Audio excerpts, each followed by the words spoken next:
De nuevo me alegra poder compartir con ustedes estos mensajes tan especiales que nos instan a buscar un reavivamiento, a escudriñar la palabra y a trabajar en la misión.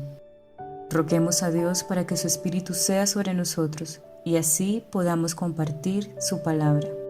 Les invito a escuchar las notas de la hermana Elena G. de White para la lección número 10 de la Escuela Sabática del tercer trimestre del año 2020. Sábado 29 de agosto, una forma apasionante de participar. Hay una gran obra que hacer y la viña del Señor necesita obreros. Deben entrar misioneros en los campos antes que estén obligados a cesar de trabajar. Hay ahora puertas abiertas por todos lados. Los estudiantes no pueden aguardar hasta terminar largos años de preparación, porque los que nos restan no son muchos y necesitamos trabajar mientras dura el día.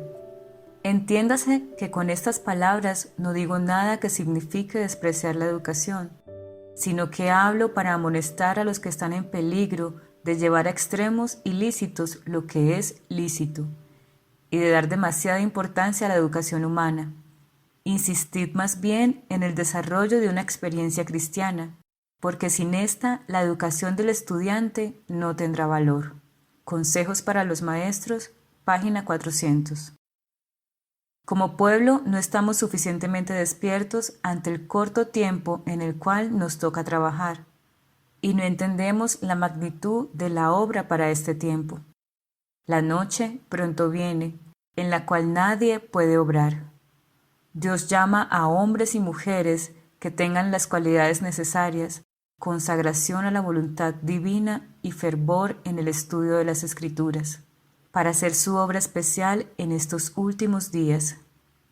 Él llama ahora a hombres que puedan trabajar, a medida que se empeña en la tarea con sinceridad y humildad para hacer todo lo que puedan.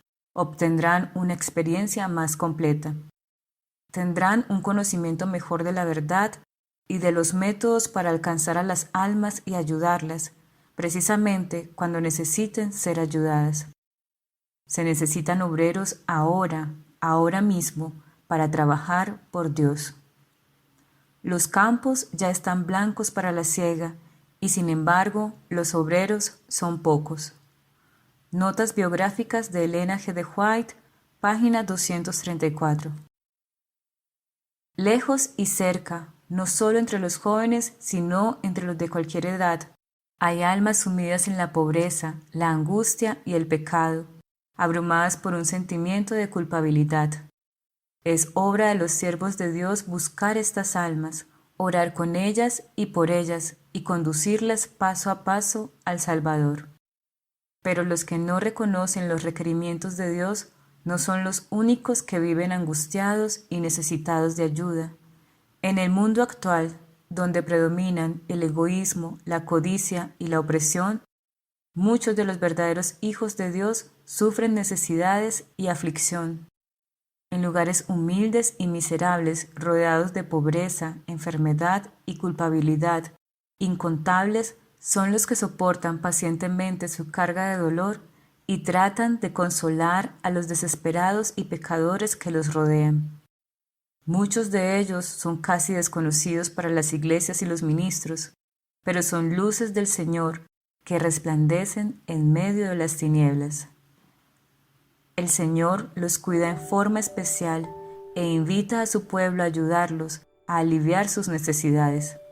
Donde quiera que haya una iglesia, debe buscarse con atención especial esta clase de personas y atenderla. Testimonios para la Iglesia, tomo 6, página 257. Domingo 30 de agosto. Grupos pequeños, una idea de Dios. El Hijo es toda plenitud de la divinidad manifestada. La palabra de Dios declara que Él es la imagen misma de su sustancia. Hebreos 1:3. Porque de tal manera amó Dios al mundo, que ha dado a su Hijo unigénito, para que todo aquel que en Él cree no se pierda, mas tenga vida eterna. Juan 3:16. Aquí se muestra la personalidad del Padre. El Consolador que Cristo prometió enviar después de ascender al cielo es el Espíritu en toda la plenitud de la divinidad, poniendo de manifiesto el poder de la gracia divina a todos los que reciben a Cristo y creen en Él como su Salvador personal. Hay tres personas vivientes en el trío celestial. En el nombre de estos tres grandes poderes, el Padre, el Hijo y el Espíritu Santo, son bautizados los que reciben a Cristo mediante la fe, y esos poderes colaboran con los súbditos obedientes del cielo en sus esfuerzos por vivir la nueva vida en Cristo. El Evangelismo, página 446. El Espíritu Santo era el más elevado de todos los dones que podía solicitar de su Padre para la exaltación de su pueblo. El Espíritu iba a ser dado como agente regenerador, y sin esto el sacrificio de Cristo habría sido inútil. El poder del mal se había estado fortaleciendo durante siglos, y la sumisión de los hombres a este cautiverio satánico era asombrosa. El pecado podía ser resistido y vencido únicamente por la poderosa intervención de la tercera persona de la divinidad, que iba a venir no con energía modificada, sino en la plenitud del poder divino. El Espíritu es el que hace eficaz lo que ha sido realizado por el Redentor del mundo. Por el Espíritu es purificado el corazón. Por el Espíritu llega a ser el creyente partícipe de la naturaleza divina. Cristo ha dado su Espíritu como poder divino para vencer todas las tendencias hacia el mal, hereditarias y cultivadas, y para grabar su propio carácter en su Iglesia. El deseado de todas las gentes, página 625. Los que son bautizados en el triple nombre del Padre, del Hijo y del Espíritu Santo, en el mismo portal de su vida cristiana, declaran públicamente que han aceptado la invitación. Salid de en medio de ellos y apartaos, dice el Señor, y no toquéis lo inmundo, y yo os recibiré, y seré para vosotros por Padre, y vosotros me seréis hijos e hijas, dice el Señor Todopoderoso. Así que, amados, puesto que tenemos tales promesas, limpiémonos de toda contaminación de carne y de espíritu, perfeccionando la santidad en el temor de Dios. Segunda de Corintios, capítulo 6, versículo 17 y 18. Segunda de Corintios, capítulo 7, versículo 1. Los que reciben la impronta de Dios por el bautismo, presten atención a estas palabras, recordando que Dios ha puesto su firma sobre ellos, declarando que son sus hijos y sus hijas. El Padre, el Hijo y el Espíritu Santo, poderes infinitos y omnisapientes, reciben a los que entran verdaderamente en una relación de pacto con Dios. Están presentes en cada bautismo para recibir a los candidatos que han renunciado al mundo y han recibido a Cristo en el templo del alma. Esos candidatos han entrado en la familia de Dios y sus nombres están escritos en el libro de la vida del Cordero. La maravillosa gracia de Dios, versión en inglés, página 143. Parcialmente en La maravillosa gracia de Dios, página 143. Lunes 31 de agosto. Los grupos pequeños en las Escrituras. Dios dio a Moisés instrucciones especiales para el manejo de su obra. Le ordenó que se relacionara con hombres para que fueran sus consejeros, para que sus responsabilidades pudieran ser aliviadas. Por medio de Jetro recibió el siguiente mensaje: Oye ahora mi voz, yo te aconsejaré, y Dios estará contigo. Está tú por el pueblo delante de Dios, y somete tú los asuntos a Dios, y enseña a ellos las ordenanzas y las leyes, y muéstrales el camino por donde deben andar, y lo que han de hacer. Además, escoge tú de entre todo el pueblo varones de virtud, temerosos de Dios, varones de verdad, que aborrezcan la avaricia, y ponlos sobre el pueblo por jefes de millares, de centenas, de 50 y de 10. Ellos juzgarán al pueblo en todo tiempo, y todo asunto grave lo traerán a ti, y ellos juzgarán todo asunto pequeño. Así aliviarás la carga de sobre ti y la llevarán ellos contigo. Este consejo es para nosotros, debe ser escuchado.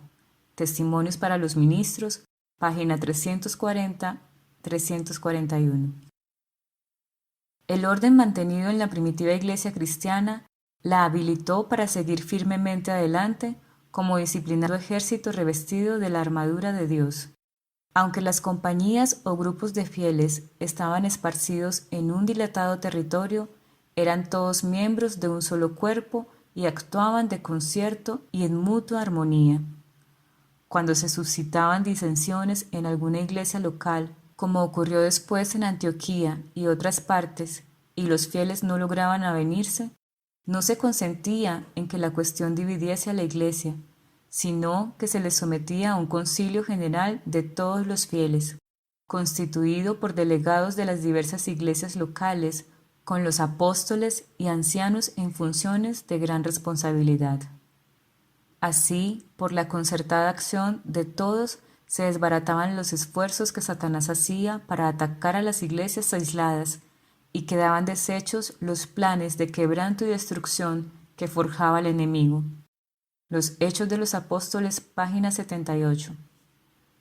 El Señor desea que su pueblo despierte y haga la labor que se le ha asignado.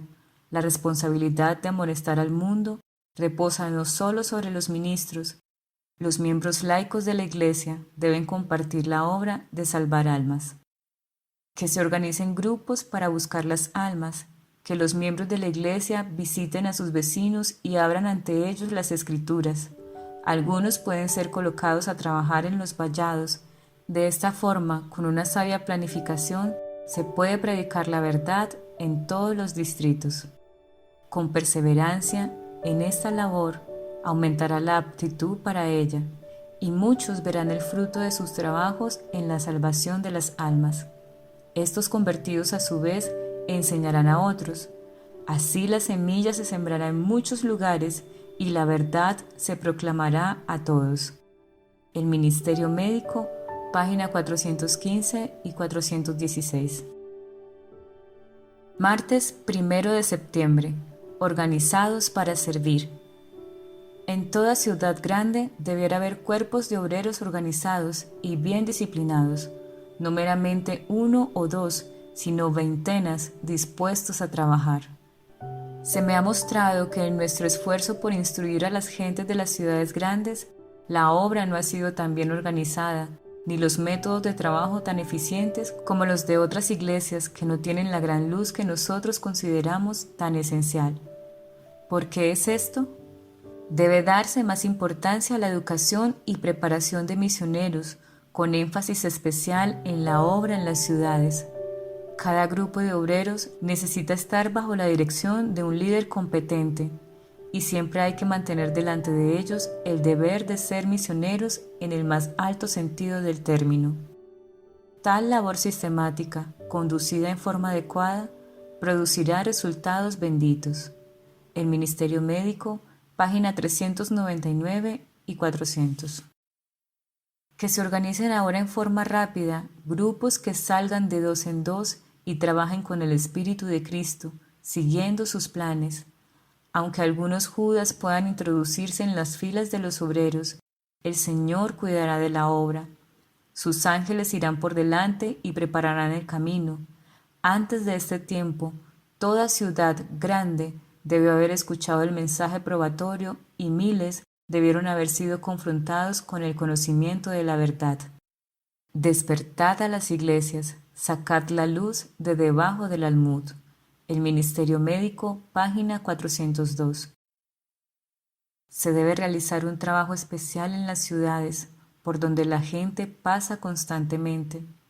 Cristo dedicó mucho tiempo a trabajar en Capernaum, porque era una ciudad frecuentada constantemente por viajeros que muchas veces permanecían en ella durante varios días. Cristo buscaba a la gente donde quiera que se hallaban y presentaba delante de ellos las grandes verdades relativas a su reino. Mientras iba de un lugar a otro, bendecía y consolaba a los sufrientes y sanaba a los enfermos. Esta es nuestra obra. Grupos pequeños deben salir a realizar el trabajo que Cristo les encomendó a sus discípulos. Mientras trabajan como evangelistas, pueden visitar a los enfermos, orar por ellos, y si la ocasión se presenta, darles tratamientos, no con medicinas, sino con los remedios que la naturaleza provee. Consejos sobre la salud, página 501. A los que aceptan la teoría de la verdad, debe instárseles a ver las necesidades de la religión experimental. Los ministros deben mantener su propia alma en el amor de Dios y luego inculcar a la gente la necesidad de una consagración individual, una conversión personal. Todos deben obtener una experiencia viva para sí mismos.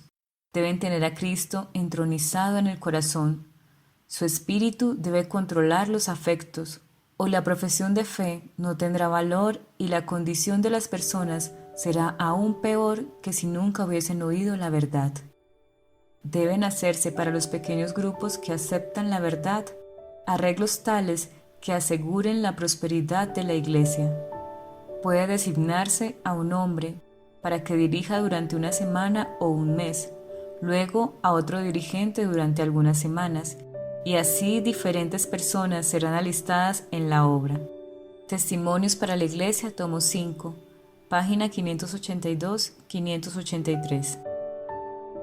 Miércoles 2 de septiembre. Grupos pequeños del Nuevo Testamento. Poco después de llegar a Corinto, Pablo encontró a un judío llamado Aquila, natural de Ponto, que hacía poco que había venido de Italia, y a Priscila, su mujer. Estos eran de su oficio, desterrados por el decreto de Claudio, que ordenaba a todos los judíos que abandonaran Roma. Aquila y Priscila habían ido a Corinto, donde establecieron un negocio como fabricantes de tiendas. Pablo averiguó en cuanto a ellos, y al descubrir que temían a Dios y trataban de evitar las contaminadoras influencias que los rodeaban, posó con ellos y trabajaba. Y disputaba en la sinagoga todos los sábados y persuadía a judíos y a griegos. Hechos, capítulo 18, versículos 2 al 4. Los Hechos de los Apóstoles, página 281-282. Salgan juntos 2 o más para hacer obra de evangelización. Visitan a la gente, orando, cantando, enseñando, explicando las Escrituras y atendiendo a los enfermos. Algunos pueden sostenerse a sí mismos como colportores, otros, imitando al apóstol Pablo, pueden dedicarse a un oficio manual o de otra índole. Al llevar delante su obra, reconociendo su incapacidad, pero dependiendo humildemente de Dios, obtienen una experiencia bendecida. El Señor Jesús va delante de ellos, de modo que tanto entre los ricos como entre los pobres encuentran buena voluntad y ayuda. Por todo el mundo se necesitan mensajeros de la gracia. Conviene que familias cristianas vayan a vivir en poblaciones sumidas en las tinieblas y el error, que entren en campos extranjeros, conozcan las necesidades de sus semejantes y trabajen por la causa del Maestro. Si se estableciesen familias tales en puntos tenebrosos de la tierra, donde la gente está rodeada de tinieblas espirituales, para dejar que por su medio brillase la luz de la vida de Cristo, cuán noble obra se realizaría. El Ministerio de Curación, páginas 112 y 113. Después de muchas demoras inevitables, Pablo llegó por fin a Corinto, escenario de tan ansiosas labores pasadas y por un tiempo el objeto de su profunda solicitud. Encontró que muchos de los primeros creyentes todavía le consideraban con afecto como el que les había llevado primero la luz del Evangelio. Cuando saludó a estos discípulos y vio las evidencias de su fidelidad y celo, se regocijó porque su trabajo en Corinto no había sido estéril. Los creyentes corintios, una vez tan propensos a perder de vista su alta vocación en Cristo, habían desarrollado fuerzas de carácter cristiano. Sus palabras y hechos revelaban el poder transformador de la gracia de Dios, y eran ahora una poderosa fuerza para el bien en ese centro de paganismo y superstición. En la asociación de sus amados compañeros y estos fieles conversos, el cansado y turbado espíritu del apóstol halló reposo. Los Hechos de los Apóstoles, página 299. Y un día de sábado, continuó Lucas, salimos de la puerta junto al río, donde solía ser la oración, y sentándonos hablamos a las mujeres que se habían juntado. Entonces una mujer llamada Lidia, que vendía púrpura en la ciudad de Tiatira, temerosa de Dios, estaba oyendo, el corazón de la cual abrió el Señor. Lidia recibió alegremente la verdad. Ella y su familia se convirtieron y bautizaron, y rogó a los apóstoles que se hospedaran en su casa. Los Hechos de los Apóstoles, página 172. Jueves 3 de septiembre. Dinámicas de los grupos pequeños. Llamando a los 12 en derredor de sí, Jesús les ordenó que fueran de 2 en 2 por los pueblos y aldeas. Ninguno fue enviado solo, sino que el hermano iba asociado con el hermano, el amigo con el amigo. Así podían ayudarse y animarse mutuamente, consultando y orando juntos, supliendo cada uno la debilidad del otro. De la misma manera envió más tarde a los 70. Era el propósito del Salvador que los mensajeros del Evangelio se asociaran de esta manera. En nuestro propio tiempo, la obra de evangelización tendría mucho más éxito si siguiera fielmente ese ejemplo. El Ministerio de la Bondad, página 65. Nuestras iglesias deben colaborar en la obra de cultivar la vida espiritual, con la esperanza de obtener cosechas repetidas. El suelo es duro, pero el terreno inculto debe ararse. Hay que sembrar los secretos de la rectitud moral. Maestros amados por Dios, no dejéis de trabajar, como si temierais al mal tiempo, porque el trabajo que realizáis crecerá constantemente. No os detengáis ni os desaniméis. El que siembra con lágrimas cosechará con regocijo, porque nosotros somos colaboradores de Dios, y vosotros sois labranza de Dios, edificio de Dios. Primera de Corintios 3:9. Recordad que no debéis confiar en vosotros mismos. Como nunca antes debemos orar, no solo que sean enviados obreros al gran campo de la mies, sino pedir un claro concepto de la verdad, a fin de que cuando lleguen los mensajeros de la verdad, podamos aceptar el mensaje y respetar al mensajero. Testimonios para la Iglesia, tomo 6, página 419. Debemos celebrar reuniones con el fin de orar, para pedir al Señor que abra el camino para que la verdad penetre en las fortalezas donde Satanás ha puesto su trono, y que disperse la sombra que Él ha interpuesto en el sendero de los que procuran engañar y destruir. Tenemos la seguridad, la oración eficaz del justo puede mucho. Santiago 5:16. Pedid que se ore por la gente a favor de las cuales trabajáis. Presentadlos delante de la Iglesia como objetos de sus súplicas. Será justamente lo que los miembros de la Iglesia necesitan para tener sus mentes alejadas de sus dificultades insignificantes, para sentir una gran preocupación, un interés personal por un alma que está a punto de perecer. Seleccionad otra alma y otra más, buscando diariamente la dirección de Dios, colocando todo delante de Él en fervorosa oración y trabajando con la sabiduría divina. Al hacer esto, Dios otorgará su Espíritu Santo para convencer de pecado y convertir el alma. Testimonios para la Iglesia, tomo 6, página 87. Organícense en pequeños grupos para trabajar, no solo por los miembros de la Iglesia, sino en favor de los incrédulos. Si en algún lugar hay solamente 2 o 3 que conocen la verdad, organícense en grupos de obreros. Mantengan íntegro su vínculo de unión, cerrando sus filas por el amor y la unidad, estimulándose unos a otros para progresar y adquiriendo cada uno valor, fortaleza y ayuda de los demás.